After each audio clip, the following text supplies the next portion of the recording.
നമസ്കാരം. മലയാളി വാർത്ത ഇൻസൈഡിലേക്ക് സ്വാഗതം. US ആക്രമണ ഭീഷണി ശക്തമായ സാഹചര്യത്തിൽ ഇന്ത്യൻ പൗരന്മാർ ഇറാൻ വിടണമെന്ന നിർദ്ദേശം നൽകി ടെഹ്റാനിലെ ഇന്ത്യൻ എംബസി. വിമാനമടക്കം ലഭ്യമായ യാത്രാ ഉപാധികൾ ഉപയോഗപ്പെടുത്താനും സഹായത്തിന് ബന്ധപ്പെടാനും എംബസി അറിയിപ്പിൽ പറയുന്നു. ഇറാനിലെ മാറിക്കൊണ്ടിരിക്കുന്ന സാഹചര്യം കണക്കിലെടുത്തും നിലവിൽ അവിടെയുള്ള ഇന്ത്യൻ പൗരന്മാരായ വിദ്യാർത്ഥികൾ, തീർത്ഥാടകർ, ബിസിനസ്സുകാർ, വിനോദസഞ്ചാരികൾ, കമേഴ്സ്യൽ വിമാനങ്ങൾ ഉൾപ്പെടെ ലഭ്യമായ ഗതാഗത മാർഗങ്ങൾ ഉപയോഗിച്ച് ഇറാൻ വിടണമെന്ന് നിർദ്ദേശിക്കുന്നു. എംബസി അറിയിപ്പിൽ പറഞ്ഞു. US-ഉം ഇറാനും തമ്മിൽ ആണവ കരാറിനായുള്ള ചർച്ചകൾ പുരോഗമിക്കുകയാണെങ്കിലും ഇറാനുമേൽ അമേരിക്കയുടെ ആക്രമണം ഉടൻ ഉണ്ടായേക്കാം എന്ന റിപ്പോർട്ടുകളാണ് വരുന്നത്.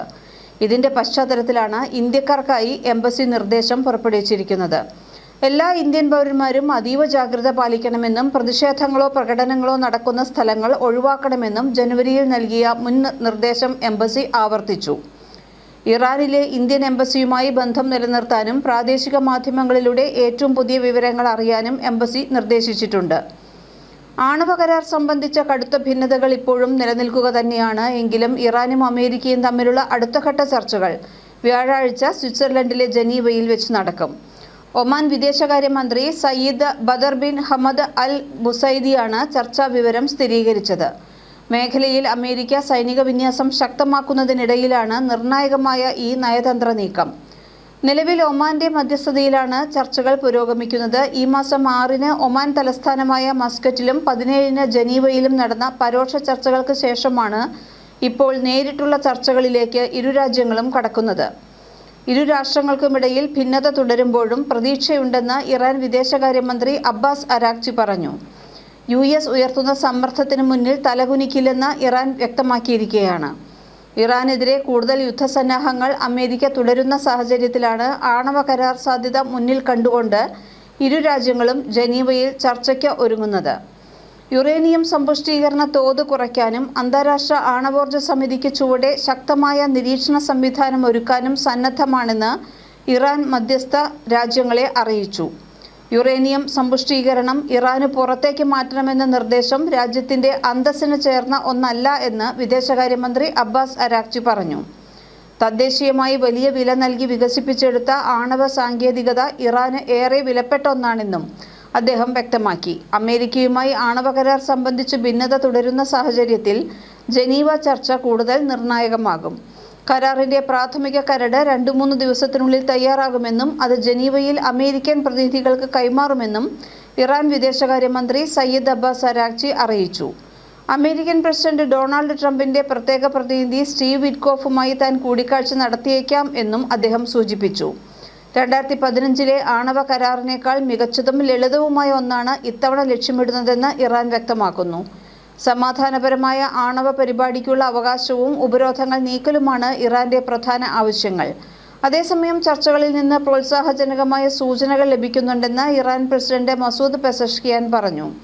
എന്നാൽ ഏത് സാഹചര്യത്തെയും നേരിടാൻ രാജ്യം സജ്ജമാണെന്നും അദ്ദേഹം കൂട്ടിച്ചേർത്തു. യുറേനിയം സമ്പുഷ്ടീകരണം പൂർണ്ണമായും നിരോധിക്കുക, മിസൈൽ പരീക്ഷണങ്ങൾക്ക് നിയന്ത്രണം ഏർപ്പെടുത്തുക തുടങ്ങിയ കർശന ഉപാധികളാണ് ഇറാന് മുമ്പാകെ US മുന്നോട്ട് വയ്ക്കുന്നത്. ഉപരോധങ്ങൾ നീക്കം ചെയ്യുന്നതിലെ സമയക്രമത്തെ ചൊല്ലിയും ഇരുവിഭാഗവും തമ്മിൽ തർക്കം നിലനിൽക്കുന്നുണ്ട്. ചർച്ചകൾ പുരോഗമിക്കുമ്പോഴും മേഖലയിലെ അമേരിക്കൻ സൈനിക കേന്ദ്രങ്ങളിൽ യുദ്ധവിമാനങ്ങളുടെയും സൈനികരുടെയും എണ്ണം വർദ്ധിപ്പിക്കുന്നത് ആശങ്കയ്ക്ക് ഇടയാക്കുന്നു. ജോർദാനിലെ മുവാഫഖ് സാൽത്തി എയർബേസ് ഉൾപ്പെടെയുള്ള കേന്ദ്രങ്ങളിൽ അമേരിക്ക സന്നാഹങ്ങൾ വർദ്ധിപ്പിച്ചതായാണ് റിപ്പോർട്ട്. തങ്ങളെ ആക്രമിച്ചാൽ മേഖലയിലെ അമേരിക്കൻ സൈനിക താവളങ്ങളെ ലക്ഷ്യം വയ്ക്കുമെന്ന് ഇറാൻ മുന്നറിയിപ്പ് നൽകിയിട്ടുമുണ്ട്. മേഖലയിലെ US താവളങ്ങൾ ആക്രമിക്കുമെന്ന ഇറാന്റെ ഭീഷണി ഏറ്റവുമധികം ബാധിക്കുന്നത് ഗൾഫ് രാഷ്ട്രങ്ങളെ തന്നെയാണ്. അതിനാൽ US-നെ ആക്രമണത്തിൽ നിന്ന് പിന്തിരിപ്പിക്കാൻ ഗൾഫ് രാഷ്ട്രങ്ങളും മുന്നിലുണ്ട്. അതേസമയം ഇറാനുമായി അമേരിക്ക കൊമ്പുകോർക്കുന്നതിനിടെ അമേരിക്കയുടെ നീക്കങ്ങൾ ചർച്ചയാകുന്നു. ഖത്തറിലെയും ബഹ്റിനിലെയും 100ഓളം അമേരിക്കൻ സൈനികരെ പിൻവലിച്ചു എന്നാണ് ന്യൂയോർക്ക് ടൈംസ് റിപ്പോർട്ട് ചെയ്തത്. ഇറാൻ തിരിച്ചടിക്കുമ്പോൾ ആദ്യം ലക്ഷ്യമിടുന്ന കേന്ദ്രങ്ങളിൽ നിന്നാണ് ഈ പിന്മാറ്റം. അമേരിക്ക വലിയ ഒരുക്കം രഹസ്യമായി നടത്തുന്നു എന്നാണ് ഈ നീക്കം വ്യാഖ്യാനിച്ച് അന്താരാഷ്ട്ര മാധ്യമങ്ങളിലെ റിപ്പോർട്ട്. ഇറാൻ അമേരിക്ക ആണവ കരാറിന്റെ ചർച്ചകൾ കഴിഞ്ഞ ആഴ്ച ജനീവയിൽ നടന്നുവെങ്കിലും കാര്യമായ തീരുമാനങ്ങളൊന്നും ഉണ്ടാകാത്തതുകൊണ്ടാണ് അടുത്ത ചർച്ച വീണ്ടും പ്രഖ്യാപിച്ചിട്ടുള്ളത്. കഴിഞ്ഞ വർഷവും ഇരു രാജ്യങ്ങളും തമ്മിൽ ചർച്ച നടന്നുവെങ്കിലും ഇസ്രായേൽ ഇറാനെ ആക്രമിച്ചതോടെ ചർച്ചകൾ ഉപേക്ഷിക്കുകയായിരുന്നു. അമേരിക്ക ആക്രമിച്ചാൽ പശ്ചിമേഷ്യയിലെ അമേരിക്കയുടെ സൈനിക താവളങ്ങൾ ലക്ഷ്യമിടുമെന്ന് ഇറാൻ മുന്നറിയിപ്പ് നൽകിയിട്ടുണ്ട്. ഹോർമൂസ് കടലിടുക്ക് അടയ്ക്കുമെന്നും മേഖലയിലെ അമേരിക്കൻ സൈനിക താവളങ്ങളെ ആക്രമിക്കുമെന്നുമാണ് ഇറാന്റെ നിലപാട്. ഇതിനിടെ ഇറാനിലെ ചില ഭാഗങ്ങളിൽ വിദ്യാർത്ഥികൾ പ്രതിഷേധം തുടങ്ങിയിട്ടുണ്ട്. ഇതിന് അമേരിക്ക പിന്തുണ പ്രഖ്യാപിക്കുകയും ചെയ്തു. ഖമനേയിക്ക് മരണം സംഭവിക്കട്ടെ എന്നാണ്, വേഗം പണി തീർക്കൂ എന്നും മുദ്രാവാക്യം വിളിച്ച് ഷരീഫ് യൂണിവേഴ്സിറ്റി ഓഫ് ടെക്നോളജിയിലെ വിദ്യാർത്ഥികൾ പ്രതിഷേധിക്കുന്ന ദൃശ്യങ്ങൾ ഇറാൻ ഇന്റർനാഷണൽ പുറത്തുവിട്ടു. അവിടെ നടന്ന സംഘർഷങ്ങളിൽ നിരവധി പേർക്ക് പരിക്കേറ്റിട്ടുണ്ട്. രാജ്യവ്യാപകമായി നടന്ന ഭരണകൂട വിരുദ്ധ പ്രതിഷേധങ്ങളിൽ കൊല്ലപ്പെട്ടവരുടെ അനുസ്മരണത്തിനായി ഒത്തുകൂടിയവരായിരുന്നു ഇവർ. പ്രക്ഷോഭകരെ സംബന്ധിച്ച് ആണവ തർക്കത്തിൽ അമേരിക്ക ഇറാനുമായി ഒത്തുതീർപ്പിലെത്തുന്നതിൽ താൽപ്പര്യമില്ല. ഇറാന്റെ മതഭരണകൂടത്തെ പുറത്താക്കാൻ അമേരിക്ക സഹായിക്കണം എന്നാണ് ഇവരുടെ ആവശ്യം.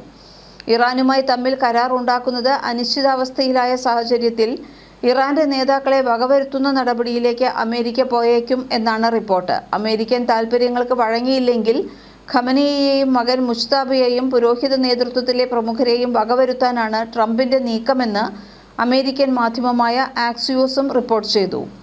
ഇറാൻ ഒരു തരത്തിലും അണുബോംബ് നിർമ്മിക്കില്ലെന്ന് ഉറപ്പു നൽകിയാൽ ആണവ സമ്പുഷ്ടീകരണം തുടരാൻ ട്രംപ് അനുവദിച്ചേക്കാം. എന്നാൽ വിപരീതമായി സംഭവിച്ചാൽ അമേരിക്ക ക്ഷമിക്കില്ല എന്ന് മുതിർന്ന അമേരിക്കൻ ഉദ്യോഗസ്ഥർ വ്യക്തമാക്കുന്നു.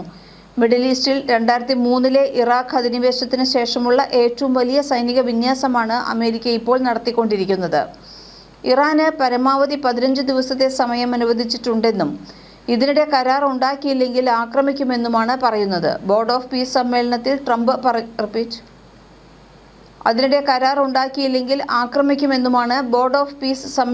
ട്രംപ് പറഞ്ഞിരുന്നിട്ടുള്ളത്. ഇറാനെ ആക്രമിക്കാൻ സന്നദ്ധമാണെന്ന് US സൈന്യം വൈറ്റ് ഹൗസിനെ അറിയിച്ചതിനെ തുടർന്ന് പശ്ചിമേഷ്യയിൽ യുദ്ധഭീതി കനത്തിരിക്കുകയാണ്. US സൈനിക നടപടി ഉണ്ടായാൽ പശ്ചിമേഷ്യയുടെ അമേരിക്കയുടെ സൈനിക താവളങ്ങൾ ആക്രമിക്കുമെന്ന് UN-ലെ ഇറാൻ സ്ഥാനപതി അമീർ സയ്യിദ് ഇറാവാനി പറഞ്ഞു. UN സെക്രട്ടറി ജനറലിനും രക്ഷാസമിതി അധ്യക്ഷനും അയച്ച കത്തിലാണ് പ്രത്യാക്രമണം നടത്താനുള്ള നിയമപരമായ അവകാശം ഇറാൻ ഉണ്ടെന്ന് പറഞ്ഞത്. ഇറാനെ ആക്രമിക്കാൻ ഇന്ത്യൻ മഹാസമുദ്രത്തിലെ ഡീഗോ ഗാർഷ്യ ഉൾപ്പെടെയുള്ള ബ്രിട്ടന്റെ താവളങ്ങൾ US-ന് വേണ്ടിവന്നേക്കാം എന്ന ട്രംപിന്റെ സാമൂഹിക മാധ്യമ പോസ്റ്റും കത്തിൽ പരാമർശിച്ചിരുന്നു. US പ്രസിഡന്റിന്റെ ആക്രമണോത്സുക പ്രസ്താവന വലിയ അപകടത്തിന്റെ സൂചനയാണെന്നും അതിന്റെ പ്രത്യാഘാതങ്ങൾ മേഖലയ്ക്ക് മാത്രമല്ല അന്താരാഷ്ട്ര സമാധാനത്തിനും സുരക്ഷയ്ക്കും ഭീഷണിയാണെന്നുമാണ് ഇറാവാനി പറയുന്നത്. സൈന്യത്തെ ഉപയോഗിച്ചുള്ള ഇത്തരം നിയമവിരുദ്ധ ഭീഷണികളെ തടയാൻ രക്ഷാസമിതിയോട് ആവശ്യപ്പെടുകയും ചെയ്തു. സമാധാനപരമായ ആണവ സമ്പുഷ്ടീകരണമാണ് ഇറാൻ കാക്ഷിക്കുന്നതെന്നും നയതന്ത്ര പരിഹാരങ്ങൾക്ക് സന്നദ്ധമാണെന്നും പറയുന്നു. അമേരിക്കയുടെ സഖ്യകക്ഷിയായ ഇസ്രയേലിന് നേരെ ഇറാൻ ആക്രമണം നടത്തുകയാണെങ്കിൽ ചിന്തിക്കാൻ പോലുമാകാത്ത തിരിച്ചടി അവർ നേരിടുമെന്ന് പ്രധാനമന്ത്രി ബെഞ്ചമിൻ നെതന്യാഹുവും ഭീഷണി മുഴക്കി. സംഘർഷം രൂക്ഷമാകുന്ന പശ്ചാത്തലത്തിൽ ഇസ്രയേൽ സൈനികർക്ക് ജാഗ്രതാ നിർദ്ദേശം നൽകിയിട്ടുണ്ട്. 2025 ജൂണിലെ ഇറാൻ ഇസ്രയേൽ യുദ്ധത്തിൽ കക്ഷി ചേർന്ന് അമേരിക്ക ഇറാനെ ആക്രമിച്ചിരുന്നു. മറുപടിയായി ഖത്തറിലെ US-ന്റെ അൽ ഉദൈദ് വ്യോമത്താവളത്തിലേക്ക് ഇറാൻ മിസൈൽ അയച്ചു. ചൊവ്വാഴ്ച ജനീവയിൽ നടന്ന 2ാം വട്ട ചർച്ചയിൽ കരട് രൂപരേഖ തയ്യാറാക്കാനും 3ാം വട്ട ചർച്ചയിൽ അന്തിമ കരാറിന് രൂപം നൽകാനും US-ഉം ഇറാനും തീരുമാനിച്ചിരുന്നു. ഇറാന്റെ ആണവായുധ അഭിലാഷങ്ങൾ തടയാനുള്ള സമ്മർദ്ദ തന്ത്രത്തിന്റെ ഭാഗമായി 2003 ഇറാഖ് യുദ്ധത്തിനു ശേഷമുള്ള ഏറ്റവും വലിയ സേനാ വിന്യാസമാണ് US പശ്ചിമേഷ്യയിൽ നടത്തിയിട്ടുള്ളത്. ഏറ്റവും വലിയ വിമാനവാഹിനി കപ്പലായ ജെറാൾഡ് ആർഫോർഡ് വെള്ളിയാഴ്ച മെഡിറ്ററേനിയനിലെത്തി. എബ്രഹാം ലിങ്കൺ എന്ന വിമാനവാഹിനി 1 മാസത്തോളമായി മേഖലയിലുണ്ട്. 2 വിമാനവാഹിനി കപ്പലുകളും ഡസൻ കണക്കിന് യുദ്ധവിമാനങ്ങളും അമേരിക്ക വിന്യസിച്ചിട്ടുണ്ട്. 2003 ഇറാഖ് അധിനിവേശത്തിന് ശേഷം മേഖലയിൽ അമേരിക്ക നടത്തുന്ന ഏറ്റവും വലിയ വ്യോമ വിന്യാസമാണ് ഇത്. ഖത്തറിലെ അൽ ഉദൈദ് വ്യോമതാവളത്തിൽ അമേരിക്കയുടെ 10,000-ലധികം സൈനികരുണ്ട്. അവിടെ നിന്ന് US സൈനികരെ ഒഴിപ്പിക്കുന്നു എന്നാണ് വാർത്ത. അഫ്ഗാനിലും സിറിയയിലും ഇറാഖിലും അമേരിക്ക ആക്രമണം നടത്തിയപ്പോൾ എല്ലാ നീക്കങ്ങളും നിരീക്ഷിച്ചിരുന്നത് അൽ ഉദൈദ് താവളം കേന്ദ്രീകരിച്ചായിരുന്നു. എന്നാൽ പുതിയ നീക്കത്തിൽ അമേരിക്ക ഇതുവരെ പ്രതികരിച്ചിട്ടില്ല. കഴിഞ്ഞ ജൂണിൽ അമേരിക്ക ഇറാനെ ആക്രമിച്ചിരുന്നു. ഇറാൻ തിരിച്ചടിച്ചത് ഖത്തറിലെ അൽ ഉദൈദ് താവളത്തിലാണ്. പക്ഷേ അന്ന് നഷ്ടങ്ങളൊന്നും റിപ്പോർട്ട് ചെയ്തിരുന്നില്ല. എന്നാൽ ഇത്തവണ കാര്യങ്ങൾ മറിച്ചാണ്. ഇറാനെ ആക്രമിച്ച് ഭരണകൂടത്തെ അട്ടിമറിക്കുകയാണ് അമേരിക്കയുടെ ലക്ഷ്യം. ഇസ്രയേലിന്റെ കടുത്ത സമ്മർദ്ദത്തെ തുടർന്നാണ് അമേരിക്ക ഈ നീക്കത്തിന് മുതിരുന്നത് എന്നും റിപ്പോർട്ടുകൾ സൂചിപ്പിക്കുന്നു. യുദ്ധം തുടങ്ങിയാൽ ഇസ്രയേൽ US സൈന്യത്തിന് പിന്തുണ പ്രഖ്യാപിച്ചേക്കും. ബഹ്റൈനിൽ അമേരിക്കൻ നാവികസേനാ കേന്ദ്രമുണ്ട്. ഇവിടെയുള്ള സൈനികരുടെ എണ്ണം കുറയ്ക്കാനും അമേരിക്ക നീക്കം തുടങ്ങി എന്ന് ന്യൂയോർക്ക് ടൈംസ് റിപ്പോർട്ട് ചെയ്തു. എന്നാൽ അമേരിക്കയ്ക്ക് വിശാലമായ ലക്ഷ്യമുണ്ടെന്നും അതിന്റെ ഭാഗമാണ് ഈ നീക്കമെന്നും ചില റിപ്പോർട്ടുകൾ വ്യക്തമാക്കുന്നു. Iraq, Syria, Kuwait, Saudi Arabia, Jordan, UAE എന്നീ പശ്ചിമേഷ്യൻ രാജ്യങ്ങളിലും US സൈനികരുണ്ട്. ഇവിടെയുള്ള സൈനികരുടെ എണ്ണം അമേരിക്ക കുറച്ചിട്ടില്ല. അമേരിക്ക എല്ലാ ഒരുക്കങ്ങളും നടത്തിയ ശേഷം ആക്രമണം നടത്താനുള്ള സാധ്യതയും ചില നിരീക്ഷകർ തള്ളിക്കളയുന്നില്ല. ഇറാനോട് ചേർന്ന് കൂടുതൽ യുദ്ധക്കപ്പലുകളും യുദ്ധവിമാനങ്ങളും അമേരിക്ക ഒരുക്കി നിർത്തിയിട്ടുമുണ്ട്. അതേസമയം അമേരിക്ക ആക്രമിച്ചാൽ പശ്ചിമേഷ്യയിലെ അമേരിക്കയുടെ എല്ലാ കേന്ദ്രങ്ങളും തങ്ങൾ തിരിച്ചാക്രമിക്കുമെന്ന് ഇറാൻ വ്യക്തമാക്കി. ഇക്കാര്യം വിശദീകരിച്ച് UN-ന് ഇറാൻ പ്രതിനിധി കത്ത് നൽകിയിട്ടുണ്ട്. മേഖലയിൽ നടക്കുന്ന എല്ലാ പ്രശ്നങ്ങൾക്കും കാരണം അമേരിക്കയായിരിക്കും ഉത്തരവാദി എന്നും ഇറാൻ UN-നെ ബോധിപ്പിച്ചിരിക്കുകയാണ്. മലയാളി വാർത്ത ഇൻസൈഡ്.